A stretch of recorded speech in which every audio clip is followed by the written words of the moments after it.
Y en cadena nacional, el presidente de la República, Alejandro Yamatei, dio a conocer cuáles fueron las falencias del decreto 15-2020, por lo cual fue vetado.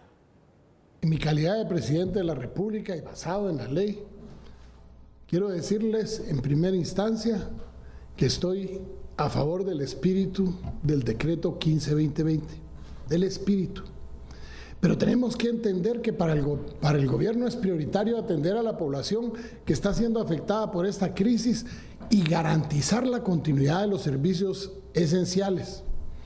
Por lo tanto, miren, nos sentamos a analizar con detenimiento esa ley 15-2020 para tratar de buscarle no solo el sentido, porque comprendo el sentido de la ley, sino para cerciorarnos que no pudiera ser objeto de impugnaciones por inconstitucionalidad.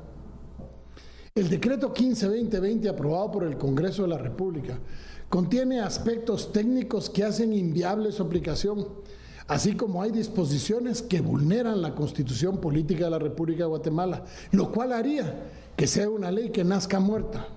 Primero, el decreto no es claro al indicar quiénes son los usuarios que deberán gozar protección, y les pongo un ejemplo. Imagínense que dicen a los usuarios de la luz, pero resulta que nuestra Constitución dice que ese servicio se llama energía eléctrica. Primera instancia. Segunda, deja abierto a cualquier persona. No es ayudar al pequeño, sino que se queda abierto a cualquier persona. Un gran consumidor podía también no pagar la luz. Lo que no decía también era el tiempo en el que se podía aplicar. Y, por lo tanto, al no tener temporalidad y al no estar fijado a quién va dirigido, adolecía de aspectos técnicos realmente difíciles de subsanar. En segundo lugar, se obliga al crédito hipotecario nacional a endeudarse sin indicar la fuente para su financiamiento. Es decir, le dicen, usted crédito de crédito a las empresas, pero no dicen de dónde va a sacar el crédito hipotecario nacional del dinero, lo que ponía en grave riesgo a ese banco y hacía, según la normativa de la ley de bancos, que tuviera que aprovisionar el 100% de los créditos que diera porque no había otra manera de poder solventarlo y por lo tanto tendríamos en riesgo la estabilidad del banco. En tercera instancia, la normativa no le dice al Ministerio de Finanzas que debe realizar las asignaciones presupuestarias para poder cumplir con el decreto. Por lo tanto, al no haber financiamiento, el decreto se quedaba como una ley más sin poder ser aplicada. En cuarto lugar, el decreto 15-2020 carece de una disposición que establezca la obligación reglamentaria para que el ente responsable de desarrollar la misma y el plazo de la emisión quedaran perfectamente definidos. Pero además de eso, le encontramos inconstitucionalidades. Primero, contraviene el artículo 119 de la Constitución Política de la República porque no delimita el grupo objetivo y el impacto económico que puede tener la norma que ellos están poniendo. Segundo, al momento de redactar la norma, permitía que grandes usuarios pudieran acceder al impago de los servicios contemplados, pese a tener la capacidad de pago y no haber dejado de operar durante el tiempo de la calamidad.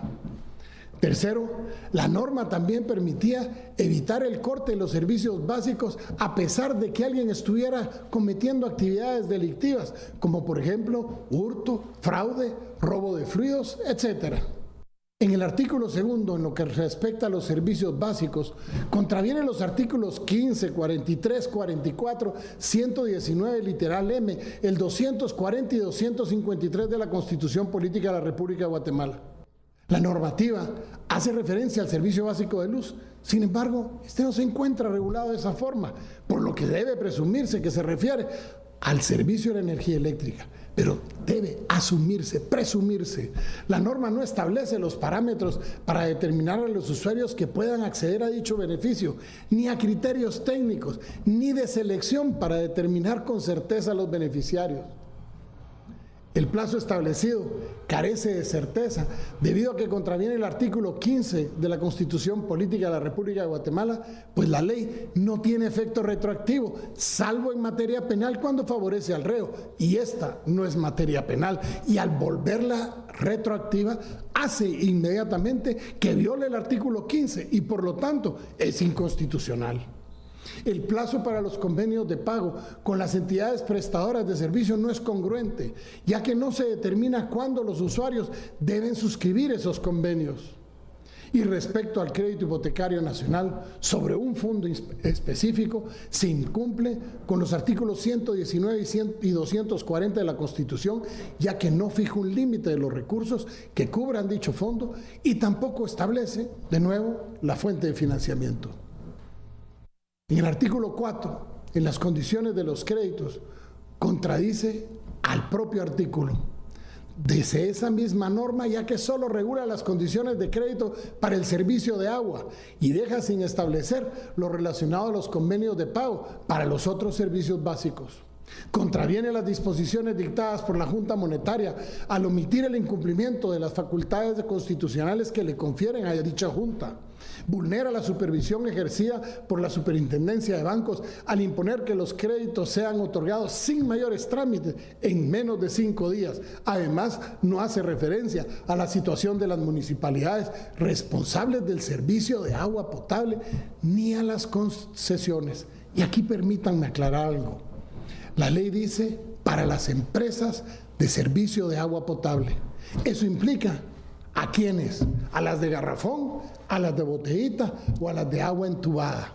Nosotros suponemos que es a las de agua entubada, pero al dejar abierto cualquier empresa que ponga el agua potable en garrafón tendría derecho también, al igual que una municipalidad. Por lo tanto, la norma no es congruente.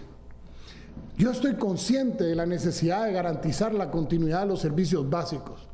Y para eso, el gobierno hizo una propuesta para resolver estos aspectos, de manera que se cuente con un instrumento técnico y legalmente viable que atienda al espíritu de lo aprobado por el Congreso de la República. Y les quiero decir algo. Antes de decirnos que estamos en contra del pueblo de Guatemala, permítanos, entren a la página del gobierno, lean el proyecto de ley nuestro y compárenlo con el proyecto de ley del Congreso de la República. Lean la presentación que va a estar puesta el día de hoy en la página de gobierno para que ustedes se den cuenta que lo que estamos diciendo es hagamos la misma norma, que sea, defendamos los intereses del más pobre, pero ojo, defendámoslo correctamente, porque hacer una ley que va a resultar inconstitucionalidad podría resultar en una burla para el pueblo de Guatemala, que lo último que quiere es estar siendo burlado. Señores, vete la ley, no el concepto. El concepto está en la propuesta de una ley que es efectiva, que protege a la persona, pero sobre todo que hace y le da certeza jurídica al usuario y al responsable de brindar el servicio. Que Dios bendiga a Guatemala.